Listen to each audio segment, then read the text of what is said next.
Happy Monday. I'm Tristan Winder here in the News 2 Alert Center with the Morning Pulse here on this April 13th, 2026. The North Platte Rec Center is celebrating 50 years in the community, doing so yesterday with an open house, offering the public its first look inside the construction site since officials broke ground on the new facility in August 2024. Visitors toured parts of the facility and got a preview of improvements planned for the new complex. This is going to be a beautiful facility and a wonderful asset to the community. I can't wait for it to open and for everybody to see it because it's going to be wonderful.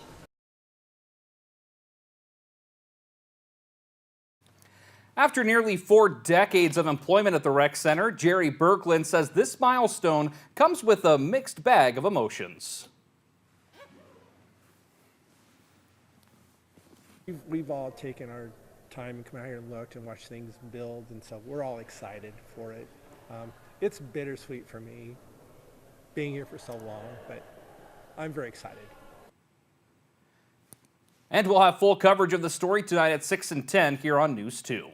National Public Health Week concluded across Nebraska yesterday, but local health leaders say that the work that keeps communities healthy happens year-round.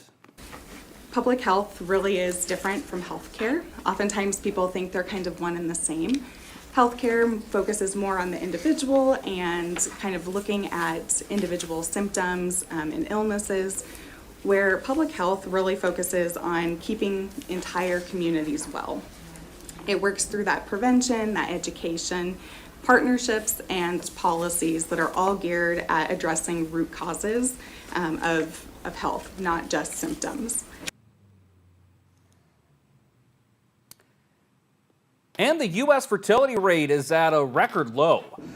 New Centers for Disease Control and Prevention statistics indicate that about 3.6 million babies were born last year. The rate is down about 1% from 2024 and roughly 20 percentage points from 20 years ago. Women in the nation are also waiting longer to have children. A decline in fertility rates can affect the economy in the long term. Well, hi, everybody, and good morning to meteorologist Travis Klineski here on this Monday morning. It is April 13th. Let's start things off with a return to something we saw a lot over the winter and early spring, and that is the wildfire threat. It is back today. A red flag warning in place across central Nebraska and north central Kansas and also northwest Nebraska. This goes from noon today until 9 o'clock this evening central time. These are areas where the breezy conditions combined with low relative humidity will lead to an elevated fire threat. I will tell you right now, northwest Nebraska has the highest threat. It's more of a critical fire threat in those locations there.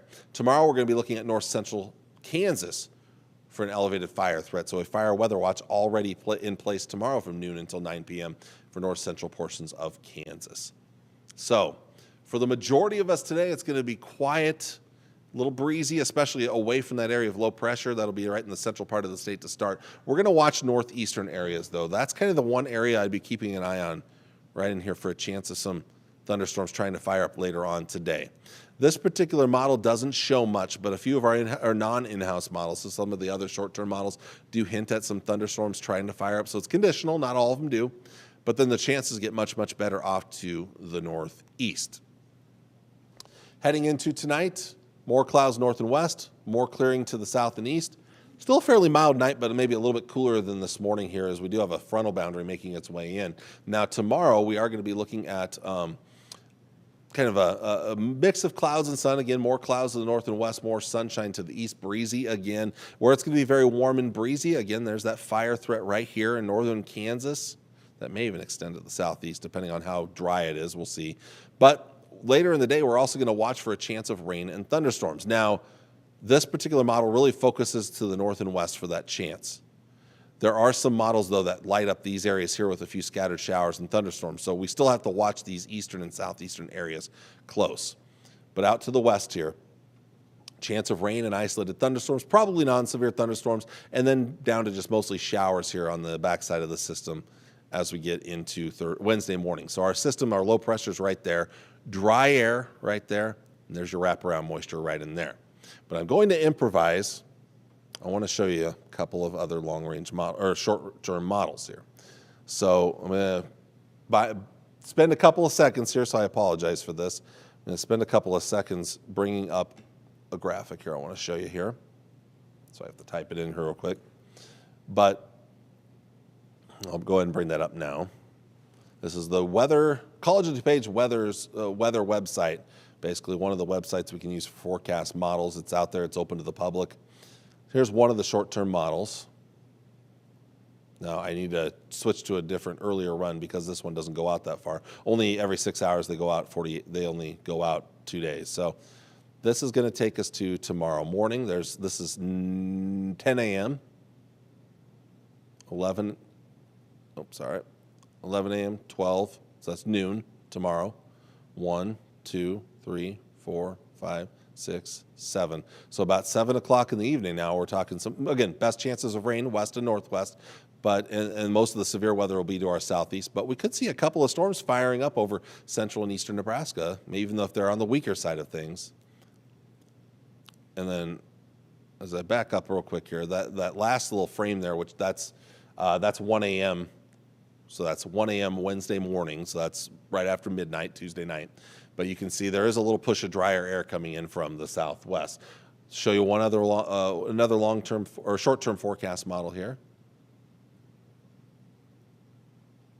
We'll back this up. This is 10 a.m. Tuesday, 11, 12, 1, 2, 3, 4, 5, 6, 7, 8, 9. So notice again, does pop up some other scattered showers and thunderstorms over central and eastern Nebraska with some moisture on the backside of that system as well. And then the push of dry, that's the last frame right there. That's the last frame, 7 a.m. Wednesday, the push of drier air coming in from the southwest. So I did want to show you those real quick here, just to kind of give you an idea that our in-house model seems to be a little bit different than some of those other models and what they're showing here. So our in-house model, again, I'll back it up real quick and notice there's just not a lot of activity over central and eastern areas, whereas those other models did show some activity. So that's where it gets kind of tough to forecast. All right, on to the severe weather threat these next couple of days. Well, first off, main threat's going to be off to our northeast today. In fact, an enhanced risk of severe storms for parts of far northern Iowa, but mostly across parts of Minnesota, southern Minnesota, into Wisconsin. But our area here, there's a new update that's going to be coming out around 8 a.m., and I would not be surprised if this light green maybe gets extended to right around here, Highway 275. So maybe some non-severe thunderstorm activity with some small hail and some gusty winds over north central, northeast Nebraska later today and into this evening. Tomorrow, now, well, it'll be interesting to see if any of this gets filled in, but some non-severe thunderstorms here over west central Nebraska into central Nebraska, and then some non-severe here. But there is a little bit better chance of severe weather over far southeast Nebraska, and especially off to our east. Wednesday is going to be mostly far southeast Nebraska, low-end chance of some severe weather, but maybe some non-severe showers and isolated thunderstorms on the backside of that system Wednesday, especially Wednesday morning. All right, temperatures for today are going to be quite warm in the 80s to near 90 degrees. A very warm day, may need the air conditioner. In fact, this is not far off from record highs for today. Let's show you some of the records for today, especially the Tri-Cities area. We'd have to push 90s, but Lincoln's record high is 89. We'll be right there, so certainly a possibility. I think Lincoln and Omaha probably two of the places with a better chance, one of the best chances of breaking a record today. Let's again go back to the forecast highs. And again, the forecast for Lincoln about 89 or 90. Omaha's 88. Tri-Cities, again, we'd have to get to the low 90s. Now, Kearney, your unofficial number is 89. So we're within 2 or 3 degrees there. Tonight, we'll drop back to the 40s and 50s for overnight lows, some 60s in far southeast Nebraska, some 30s in far northwest Nebraska. And then for tomorrow, cooler but still mild or warm, 80s in the south and southeast, cooler 70s to the north and west with some 60s over western and portions of Nebraska and up into the Valentine area. And then as we look ahead to Tuesday night, Wednesday morning, mostly 40s and 50s again. And then Wednesday, slightly cooler but still above average, highs mostly in the 70s, a few 60s over north central and northeast Nebraska.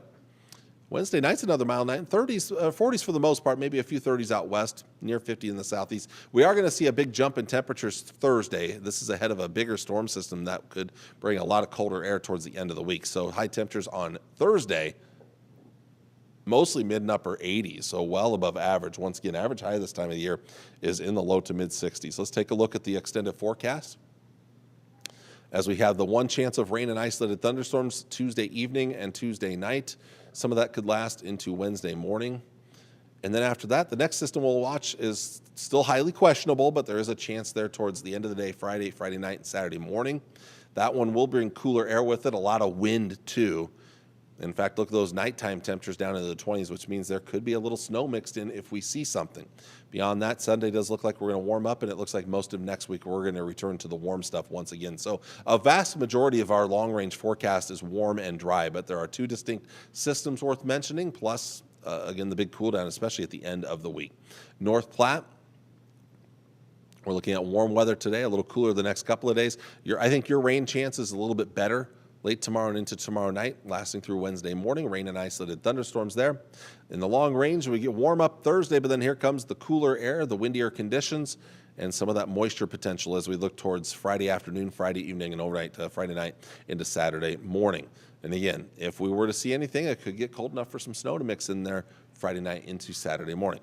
Again, big drop in temperatures for the end of the week, but then it looks like we will start to warm things right back up into next week. In fact, the Climate Prediction Center right now for next week says that we are still anticipating above average temperatures as we're pushing towards the 20th of April and beyond there. And they have us in the near to slightly above average precipitation range, so they're still hinting at maybe some moisture into next week. We'll see. Let's take a look at some of the long-range models. Here's the North American model. We'll jump ahead to tomorrow, especially tomorrow night. Again, it's western and northwestern areas, and then eastern areas with the best chance of rain. The middle area is kind of the lower chance there. Some of that will linger into Wednesday morning and then make its way on out of here. That model only goes out through Wednesday, Thursday morning there. So let's look at the European model now. And we'll quickly jump ahead to Tuesday night. There's the rain and isolated thunderstorms, but the European model, not as aggressive, but still has a chance. So, and then we're looking at the next system towards Friday into Friday night. And again, this one's pretty aggressive. The European is very aggressive with the snow and the wind with it too. So that could be a bit of an issue Friday night to Saturday morning if it were to happen. That's a big if right now. Beyond that, not a lot till maybe later in the week next week here. Now let's take a look at the GFS though. The GFS is different later in the week, this week. So again, here is tomorrow night right there. GFS not showing as much precipitation, but has some. So then we jump our attention to Friday, especially Friday night. Notice how the snow, more of it's going to go to our north with this system. Does not have nearly as much moisture for our area towards Friday and Friday night, Saturday morning. Beyond that, maybe another system to talk about next week, maybe more than one, but again, it's a ways out yet. So with that, I am going to let you all go for today. I want to thank you all for watching. I will be back with you on Tuesday morning with all the latest. Take care and God bless.